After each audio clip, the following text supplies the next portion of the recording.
Assalamualaikum warahmatullahi wabarakatuh. Perkenalkan, kami dari kelompok 2 yang akan mempresentasikan hasil dari kerja kelompok yang tentang materi penilaian afektif, kognitif, dan psikomotorik. Oke, saya Irfanuddin. Nama saya Eka Haryati. Saya Elva Nurani Hasanah. Berikut yang akan dipaparkan oleh teman kami yaitu saudara siapa dulu ya? Elva, Ya, tentang afektif.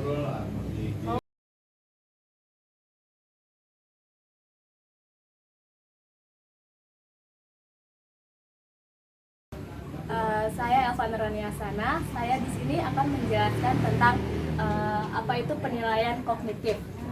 Oh ya, sebelumnya di sini ada 6 aspek penilaian kognitif. Yang pertama ada hafalan, pemahaman, aplikasi, analisis, sintesis, dan evaluasi. Sebelumnya, ada yang tahu nggak apa ranah kognitif itu apa? Ranah kognitif atau penilaian kognitif itu adalah penilaian yang mencakup kegiatan mental atau otak dari peserta didik. Nah, penilaian ini itu berhubungan dengan kemampuan berpikir, kemampuan menghafal, memahami, mengaplikasi, menganalisis, mensintesis, dan mengevaluasi. Di sini saya akan membahas aspek pertama dari penilaian kognitif, yaitu aspek hafalan. Sebelumnya, aspek hafalan itu yaitu kemampuan dari peserta didik untuk merecall kembali ingatan yang telah disampaikan oleh guru dari pelajaran sebelumnya. Misalnya nih, peserta didik diberikan tugas untuk menghafal surat Al-Fatihah terjemahannya. Karena itu merupakan salah satu tugas yang harus dilakukan siswa untuk menghafal surat tersebut.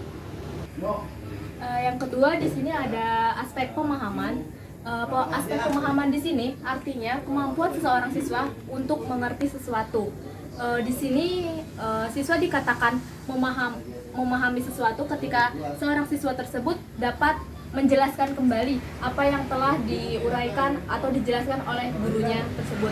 Di sini misalnya contohnya seorang siswa tersebut dapat menguraikan kembali terjemahan atau arti dari surat Al-Fatihah tersebut. Yang ketiga, di sini ada aplikasi. Aspek aplikasi ini adalah kesanggupan seorang siswa untuk menerapkan rumus, ide, metode, atau prinsip-prinsip sesuatu yang baru. Untuk contoh dari aspek aplikasi ini, yaitu peserta didik mampu memikirkan tentang penerapan konsep kedisiplinan yang diajarkan oleh guru pendidikan agama Islam dalam kehidupan sehari-hari masuk situasi yang baru dari situasi yang sebelumnya. Setelah aplikasi, yang keempat di sini ada analisis. Apa itu analisis? Analisis merupakan kemampuan seseorang untuk merinci dan menguraikan suatu bahan atau keadaan menurut bagian yang lebih kecil, dan mereka mampu memahami hubungan di antara bagian-bagian kecil tersebut.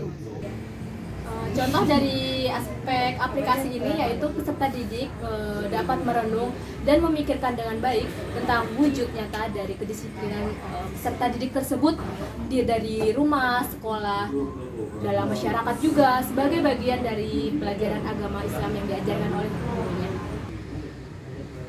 Setelah dari aspek analisis tadi, yang kelima ada sintesis. Aspek sintesis tersebut merupakan kemampuan berpikir dari peserta didik yang merupakan proses memadukan bagian-bagian unsur tertentu dan yang membentuk pola baru. Di sini contoh dari sintesis tersebut adalah peserta didik dapat menulis karangan tentang pentingnya disiplin sebagaimana yang telah diajarkan oleh guru agama Islam tersebut. Aspek yang terakhir dari penilaian kognitif di sini adalah evaluasi. Dari hafalan, pemahaman, aplikasi, analisis, sintesis, dan evaluasi. Di sini evaluasi merupakan aspek yang paling terakhir.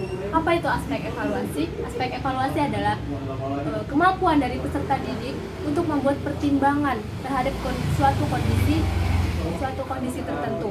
Nah, di sini tuh peserta didik dihadapkan dengan dua pilihan dan peserta didik tersebut harus memilih pilihan yang tepat. Jadi tujuan dari mempelajari ranah kognitif ini dari hafalan, pemahaman, aplikasi, analisis, sintesis, dan evaluasi itu merupakan kemampuan berpikir dari seorang siswa yang mencakup kemampuan intelektual yang lebih sederhana, dari mengingat sampai pada kemampuan yang memecahkan masalah, yang menuntut untuk si siswa tersebut untuk menghubungkan beberapa ide gagasan yang ia telah pelajari untuk memecahkan suatu masalah tersebut. Untuk penilaian berikutnya yaitu penilaian afektif akan dipresentasikan oleh teman saya Eka Haryanti. Terima kasih. Selanjutnya, saya akan menjelaskan tentang ranah afektif. Ranah afektif adalah ranah yang berkaitan dengan nilai dan sikap. Dan sikap seseorang itu dapat diramalkan perubahannya apabila ia telah memiliki penguasaan kognitif tingkat tinggi. Ciri belajar efektif akan tampak pada siswa dalam berbagai tingkah laku, seperti penerimaannya.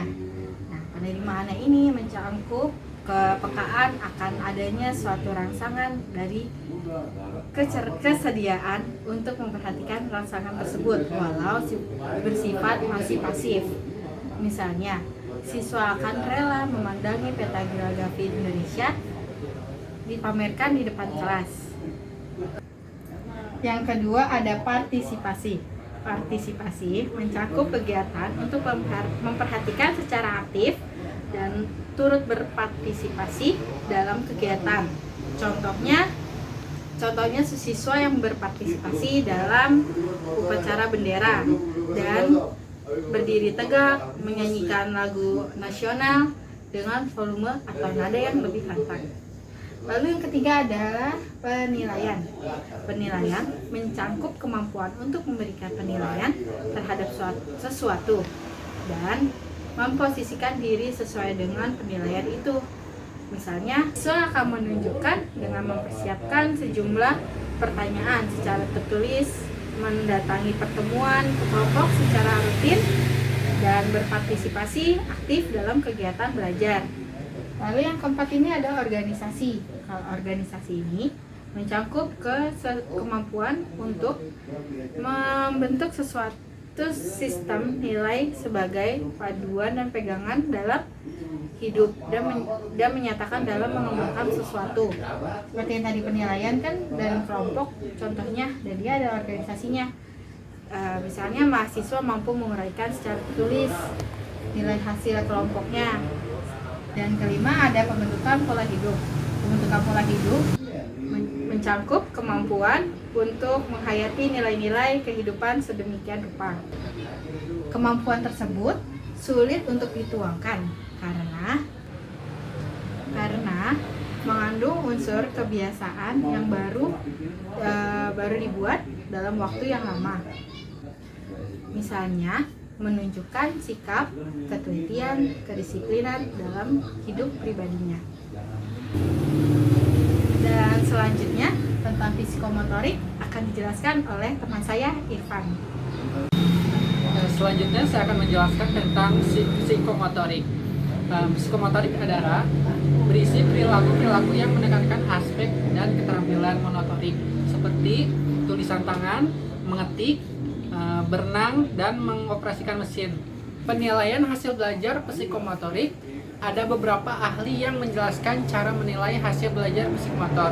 Salah satunya yang bernama Rian tahun 1980 menjelaskan bahwa hasil belajar keterampilan dapat diukur melalui yang pertama yaitu pengamatan langsung dan penilaian tingkah laku peserta didik selama proses pembelajaran praktik berlangsung. Yang kedua, mengikuti pembelajaran yaitu dengan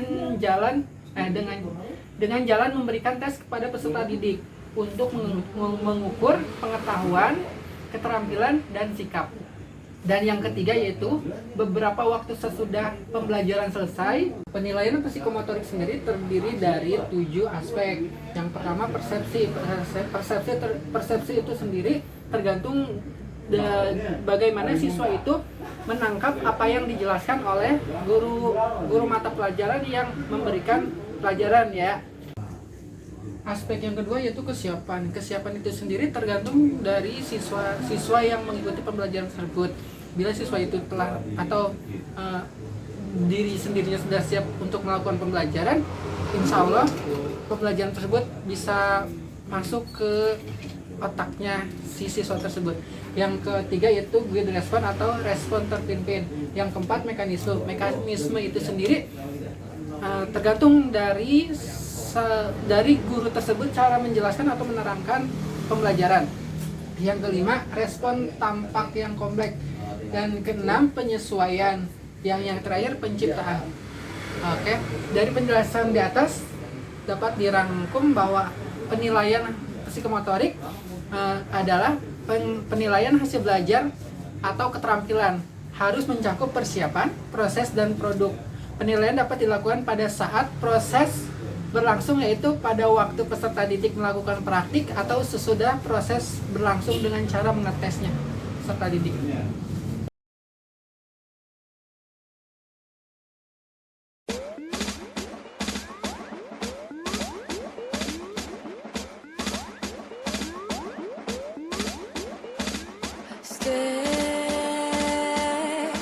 For the silent and the broken ones, for the families who have lost someone, you have a voice. Stand out from the shadows and reveal who you are. Light the candle and don't fear the dark. No matter how small, when you've got the call, be brave. Shine on your light. Where is your fight? Be brave. Turn on your light. You got to fight.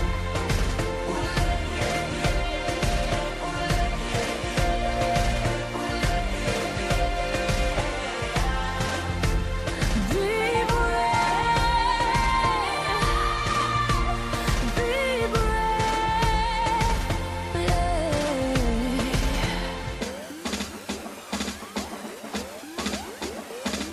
Tonight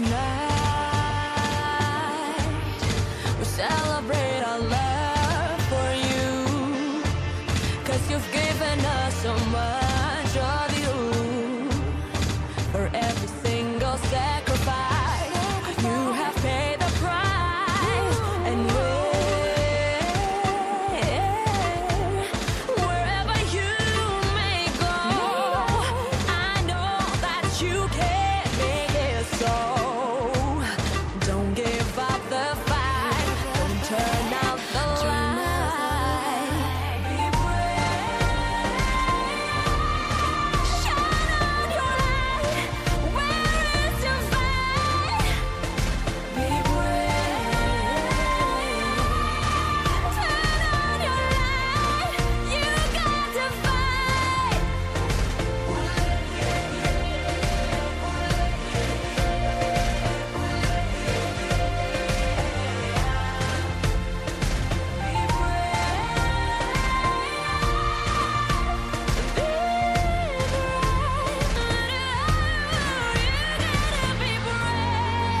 We are one, we are love.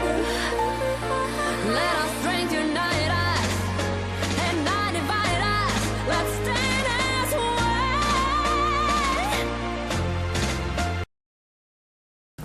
Assalamualaikum warahmatullahi wabarakatuh. Apa kabar sahabat guru Indonesia? Alhamdulillah, senang sekali saya bisa kembali menjumpai sahabat guru Indonesia dalam keadaan sehat dan berbahagia selalu. Bersama saya Asep Safaat di jadiguru.id. Pada kesempatan yang berharga ini, saya ingin berbagi satu hal penting masih dalam konteks penilaian otentik. Saya akan berbagi pada Bapak Ibu tentang pengertian-pengertian dasar, apa itu tes, apa itu pengukuran, apa itu penilaian, dan apa itu evaluasi. Sahabat guru Indonesia, pernahkah kita menyadari pernah melakukan kekeliruan yang sangat fatal dalam menilai kemampuan siswa? Saya kasih contoh. Ada guru yang kemudian memberikan penilaian, misalkan, wah, anak ini nilainya matematiknya jelek. tapi belum melakukan apapun. Jadi tidak ada tes yang dikerjakan siswa, tiba-tiba kita langsung mengambil kesimpulan anak ini kemampuan matematikanya tidak bagus. Atau dalam pelajaran-pelajaran yang lain. Jadi kita menjudgment anak tapi tanpa ada proses-proses yang dilakukan sebelumnya. Misalnya tadi mengerjakan sesuatu, harusnya ya anak-anak mengerjakan sesuatu dulu. Nah, hari ini itu keliruan yang sering terjadi. Oleh karena itu, hari ini akan coba saya bantu Bapak Ibu untuk bisa membedakan tadi definisi, ada pengertian konsep-konsep dasar, tes, pengukuran, penilaian, dan evaluasi. Kita akan mulai dengan yang pertama, tes. Apa itu tes? Tes itu adalah seperangkat alat yang mengukur, yang punya nilai benar atau salah, yang itu bisa mengukur kemampuan siswa. Contoh, kalau kita ingin mengukur kemampuan matematika anak dalam satu bab materi tertentu, katakan kita membuat soal 10. Nah, 10 soal, nanti kita akan bahas. 10 soal itu boleh pertanyaannya isian singkat, boleh pilihan ganda, itu jenis-jenis tes ya. Jadi kata kuncinya adalah seperangkat alat yang punya nilai benar atau salah yang harus dijawab oleh siswa. Berikutnya, pada saat tes tadi dikerjakan oleh siswa, nanti anak-anak memberikan respon. Nah, respon itu nanti kan karena tadi sudah bernilai benar atau salah, maka kemudian saya kasih contoh. Kalau soalnya 10 isian singkat, maka kalau jawabannya benar, setiap satu soal itu bernilai skornya 1 misalkan. Nah, berarti kalau jawaban anak 8, berarti skornya ya 8. Kalau anaknya nilainya 5, betul, skornya 5. Nah, itu yang disebut dengan pengukuran. Pengukuran adalah memberikan penilaian dalam bentuk kuantitatif, angka, terhadap alat tes yang dikerjakan oleh siswa. Oke, nah sekarang yang berikutnya penilaian. Penilaian adalah suatu proses untuk memberikan judgement terhadap proses pengukuran yang tadi dilakukan. Contoh, kalau kita menetapkan standar kriteria penilaian bahwa kita pakai istilah tuntas dan tidak tuntas ya. Kalau tuntas itu adalah anak-anak yang jawabannya di atas 7 itu tuntas, yang di bawah 7 itu tidak tuntas. Maka sudah pasti kita sudah bisa menilai sekarang. Si A karena skornya 5, dari proses pengukurannya tadi skornya 5, maka secara penilaian kemampuan A tidak tuntas. Sedangkan si B karena skornya 8, maka kita bisa menilai si B sudah tuntas belajar matematik di bab tertentu. Oke. Nah, penilaian seperti itu tadi, tes, pengukuran penilaian fokus hanya untuk melihat kompetensi belajar siswa. Nah, yang terakhir ada yang namanya evaluasi. Evaluasi tidak hanya bicara fokus apa yang terjadi pada hasil belajar siswa, tapi kita juga melihat mengevaluasi program pembelajarannya. Contoh, apakah strategi pengajaran gurunya efektif? Apakah bahan ajarnya sudah mudah dimengerti oleh anak? Dan faktor-faktor lain yang kira-kira mempengaruhi hasil belajar anak. Dengan demikian kita bisa katakan bahwa evaluasi adalah proses yang bukan hanya menilai kemampuan belajar, hasil belajar anak, tapi juga proses pembelajaran dan hal-hal yang terkait dengan keberhasilan sebuah pembelajaran. Baik sahabat Guru Indonesia, jika kita tidak membuat alat tes, tidak memiliki alat tes, kita tidak bisa melakukan pengukuran. Jika kita tidak melakukan pengukuran, maka kita tidak bisa melakukan penilaian. Dan jika tidak melakukan penilaian, maka kita tidak bisa melakukan evaluasi dengan baik dan benar. Oleh karena itu, tolong diingat kesalahan yang tadi saya sampaikan. Jangan sampai kita menilai anak, menjudgment anak, tapi tanpa ada proses, ada tes yang harus dikerjakan dan tidak ada proses pengukuran dan penilaian. Jadi haruslah selalu kita bikin alat tes yang baik, kemudian dari tes yang baik tadi kita melakukan proses pengukuran, setelah diukur dinilai, maka kemudian kita tahu kemampuan terbaik anak, dan yang berikutnya adalah kita bisa memiliki satu refleksi, feedback tentang bagaimana cara kita mengajar. Sekian yang bisa saya sampaikan untuk sesi kali ini. Terima kasih, sampai ketemu di sesi-sesi yang lainnya. Assalamualaikum warahmatullahi wabarakatuh. Dari semua yang sudah dijelaskan oleh Elva tentang kognitif dan Irfan tentang psikomotorik dan saya tentang afektif, semua dapat disimpulkan bahwa semakin dewasa dunia pendidikan ini, aspek efektif dan psikomotorik mulai mendapatkan perhatian meskipun di bawah kognitif. Teori dan pemahaman saja tidak cukup, sehingga anak perlu dibekali sikap untuk menerima dan merespon apa yang disampaikan oleh guru yang kemudian diimplementasikan dalam tindakannya. Dan saya rasa sudah cukup untuk saat ini presentasi dari kami. Mohon maaf bila ada kesalahan kata atau sikap dari kami yang kurang berkenan. Wabillahi taufiq wal hidayah. Wassalamualaikum warahmatullahi wabarakatuh. Ayo pulang.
Jam berapa, Pak?